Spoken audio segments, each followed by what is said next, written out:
Hello there YouTube, and welcome to my second Skyrim build based off one of the For Honor classes, the Raider.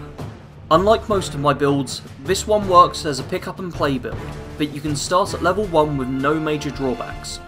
Despite this, it will still be fairly strong in the higher levels, making it great for if you want to get back into playing the game but don't want to have to do any grinding.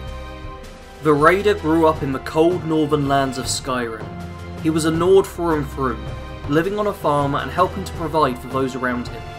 After many years of living a peaceful and pleasant life with his family, he suddenly learns how violent the world can be.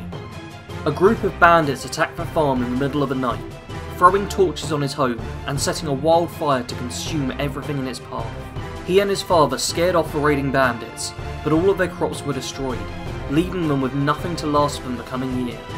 They were able to put out the fire before it reached their house, but this was little compensation for what had taken place. In a fit of rage, the Raider grabbed the wood axe from the chopping block and headed in the direction the bandits had fled.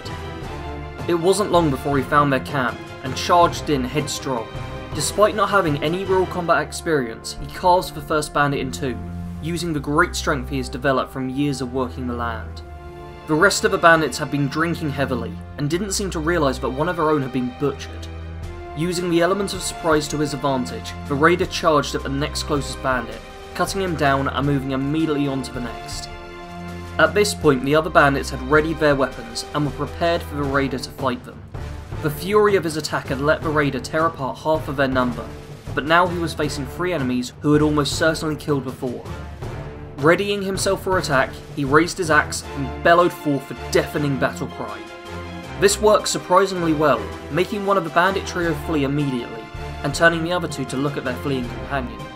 Seeing an opening, the Raider swung his axe at a bandit, decapitating them and then blocking an attack from the other. His reactions were tested at this point, having to rapidly block a flurry of attacks, but the Raider was able to break this chain with a sharp headbutt, staggering his foe and letting him bury his axe in the bandit's chest. He then proceeded to chase down the fleeing bandit and found him cowering behind a rock. Feeling hate sweep over him, the Raider picked up the cowering man and threw him onto the bandit's campfire, holding him down with the head of the axe and feeling some sense of satisfaction as the fire ate away at flesh.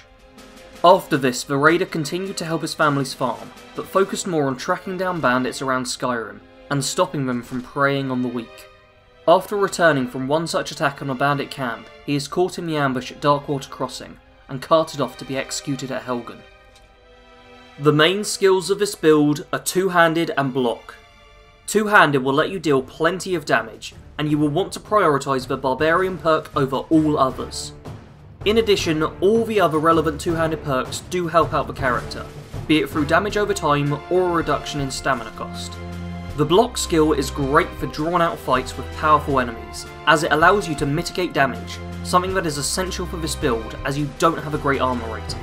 In addition, you can potentially push enemies off of cliff edges and make them fall to their doom with the block attack, nicely mimicking the guard break and throw ability in For Honor. To make this a little easier, you may wish to get the Power Bash perk, to also deal some damage and get a bit more distance.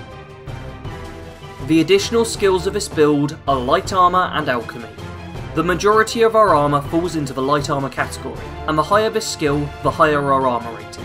Unfortunately, most of the perks in this tree only work if you are wearing a full suit of light armor, so they aren't great for this build, so you probably won't need to invest in anything other than Agile Defender. Alchemy, however, will get a fair amount of perk investment. It is the way we do most of our healing, and this character will want a bunch of defensive potions for every situation, as well as a healthy stockpile of health and stamina potions. The Physician and Benefactor perks in particular do a great deal to increase the effectiveness of our various potions. And don't forget to make yourself a few fortified two-handed potions to ensure you can take down powerful enemies with ease. As a standing stone, I would recommend the Lordstone. It's a simple one that increases armor and magic resistances, two weaknesses of this build. Although nothing fancy, it will help you stay alive in tougher fights. Your main power will be Battle Cry. This works great for this build, as it ties into the Battle Cry feat from For Honor, and also works as a great way to deal with crowds of enemies, and stop yourself from getting overwhelmed. It's also quite fun to use if you want to chase down an enemy as they try to escape from your rampage. The weapon of this build is an ancient Nord battle axe. Later on you can upgrade this to the Honed Ancient Nord Battle Axe or Nord Hero Battle Axe for some increased damage. This is a nice and simple weapon with a fairly low weight, meaning you get a decent swing speed off of it. In addition, if you don't enchant this weapon, then you can use the Battle Fury Shout to significantly increase the speed of it, and let you decimate your foes. The armour of this build is an iron helmet, hide armour, hide bracers and leather boots. This armour set is here to fit as closely as possible to how the Raider in For Honor looks, and I have to give thanks to Ian Haniel for leaving a comment with armour ideas for all the different classes. Without that comment, this build wouldn't have been released anywhere near as quickly. Despite fitting the look well, this set won't provide much in the way of defence, so avoid taking too many hits. Fortunately, the armour is all fairly light, so you will be pretty fast on your feet and won't consume too much stamina when sprinting, so use this to your advantage. For this build, I would recommend completing the main storyline, joining the companions and also siding with the Stormcloaks. The Raider is a typical Nord, and will join factions in which he feels at home. He's not particularly hateful towards other races, but he will still want to fight for his fellow kinsmen before others. This build works best without a follower. You have a large attack swing, and don't want anyone getting in your way. Although having someone to tank damage would be nice, it isn't worth it for how often they will just end up getting in your way and being annoying. Fight with speed and power. You seek to overwhelm your foe as quickly as possible with power attacks, cutting them down before they have the chance to fight back. If you do get drawn out to a full fight, then use a combination of blocking and staggering to prevent yourself from taking too much damage, whilst getting in attacks whenever an opening presents itself. I also highly recommend the use of Vegetable Soup when playing this character.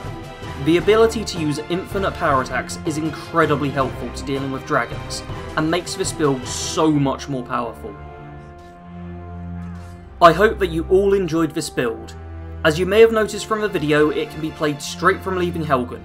It's really nice to not have to spend ages leveling a character in just the right way to get a build started. If you're new to the channel, then please subscribe. I'm getting closer and closer to 1,000 subscribers, and it's really nice that the channel is now growing at a fairly steady rate.